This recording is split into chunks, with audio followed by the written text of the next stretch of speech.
Always trust your gut instincts. So this man works for weatherization, and what he does is he goes to different homes and he pretty much gives away things that are going to help make people's utility bills be more efficient and not cost as much. So this house is at the outskirts of town, and he knocks on the door and he's like, "Hey, I'm here to do a weatherization report on your water heater. Can I come check it out?" And this older man's like, "Yes, it's right back here in my basement." So he starts heading to the kitchen, and next thing you know, he shoves the refrigerator over, pulls the carpet up, and there is a little entryway that goes down to the basement.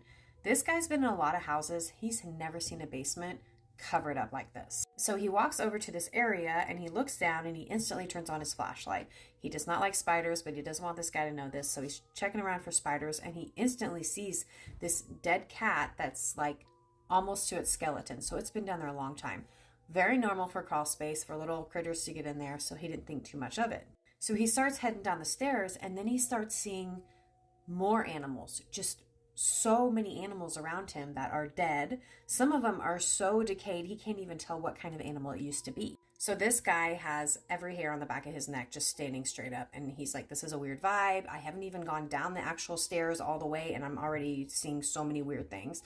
So he turns around and the guy is standing up there kind of close to where you would shut this little contraption. And this kid all of a sudden turns around and was like, "I've got to go get some tools. I don't have the tool that I need. I'm going to be back." Gets in his truck, reports that the weatherization is not going to work. They can't have it, yada, yada. And he leaves. To this day, he doesn't know if that was a good or bad decision, but he knows his gut instinct was saying, "Get out of there." And if you're interested in having your creepy story told, drop me a message. This is the most toxic ghost town in the United States. Have you ever been here? So this cute little town in the early 1900s is just booming. It's got close to 15,000 people that live there. And what brought the people there was lead and zinc.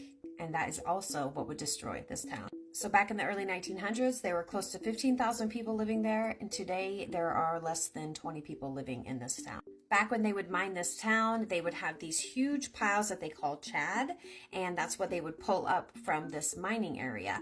And kids would slide down these big hills and they'd go right into the water. Little did they know, they were sliding down literal poison, landing into poisonous water. Over the years, people would turn on water and their water would just be orange water coming out, which was lead poisoning that was coming from this old mine. Homes were constantly falling into sinkholes. So in 2009, the EPA came in and they tested, and there was lead poisoning in lots of people that lived there. So they stepped in and they said, "We're going to move you guys out of this town. We don't want anybody moving in here." Some people chose to still stay. Lots of kids had lots of developmental issues because of the lead poisoning from this town, because not only was it in the water, it was also in the water that they bathed in. So there was really no way they were getting around this unless they were to move. And sadly, lots of people that grew up in this town have passed away from all sorts of other different medical issues, usually caused by lead poisoning. This situation is so much like the movie Erin Brockovich. So have you ever been to Pitcher, Oklahoma? Have you ever driven by? You can't really do a lot there. There's not a lot going on. There are some stories that are strange, and then you dive in and they're even stranger. So somebody sent me this story and it's kind of creepy.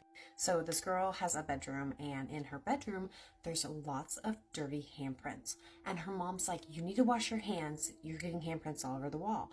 And this little girl's like, my hands aren't that dirty. Like, what is all over my wall? And so she's constantly washing her hands, and her mom is constantly finding these dirty little handprints all over her wall. And she starts to look, and these are going all the way from the floor to the ceiling. Like, this girl is young enough, she can't reach high, and these handprints are up the wall. So she's trying to tell her mom, and eventually she just starts getting older to where her mom realizes too, these aren't my daughter's handprints.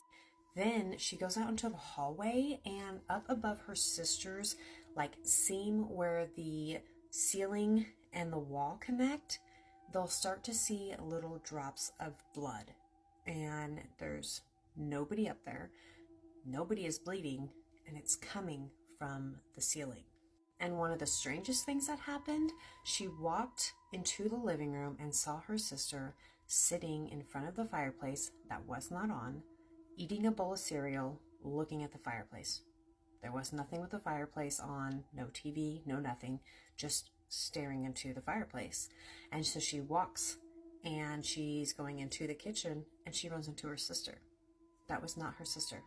in the living room at the fireplace. And this little girl lived here a long time. Like, she grew up in this house. They've now since moved and haven't had anything weird happen after they moved, but there was definitely something strange in this house. You better believe I would run away and probably put a Google review after that. So this mother and daughter travel often because she does traveling sports, and they stayed at a really nice new hotel in Ohio. As soon as they got there and walked into the room, the teenage daughter was just like, I don't like this room. And as soon as the daughter walked in, she was just like, I don't like this room.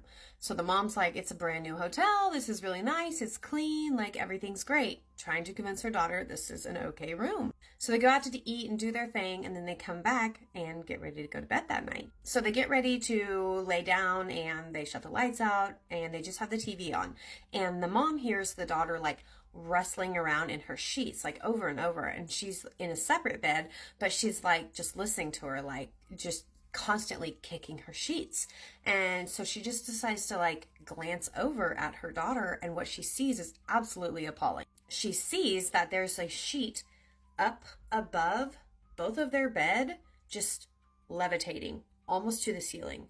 And she's like looking, and she's like, why is my daughter up there? What is she doing? And then she looks more into it, trying to figure out what she's looking at, and all of a sudden the sheet just drops right in front of her, right onto the floor. And then she looks over at the bed where her daughter's supposed to be sleeping, and her daughter is completely sound asleep. So she's spooked, but she tries to go back to sleep. She has a restless night, but she eventually falls asleep. Then in the morning, she hears someone. Like, she hears and feels them squat right down by her. And all of a sudden, she has her eyes still closed, but she can feel this presence right by her in her bed. Then something kisses her on the cheek. She immediately opens her eyes and looks, and there's nothing there. So by this time, it's about 6 a.m. Her and her daughter are both up at this time, and she's like, let's go do breakfast. Let's check out. Let's get out of here. She didn't want to spook her daughter, but she was ready to get out of that room. As soon as they get down in the lobby and they're eating breakfast, her and her daughter start talking about what happened last night. And her daughter was like, Mom, I couldn't sleep. You were keeping me up all night making all the noises with the sheet. And the mom was like, you were keeping me up with all the noises in the sheet. And then she tells her the story about what she woke up to, thinking it was her daughter with the sheets making all that noise, and then what she saw levitating. And then the daughter said, yeah, and somebody kissed me on the cheek this morning, and that's what woke me up. And the mom's eyes are just huge, and she's like, that's what woke me up also. So the mom decides to say something to the front when she checks out. And she says, is there something that happened in this room? Like, we just kind of got weird, like, vibes, and other things happened. And this guy was like, well, what room did you stay in? And she said the number, and he just looked at her and he said, yes, somebody unalived themselves in that room. Very eerie.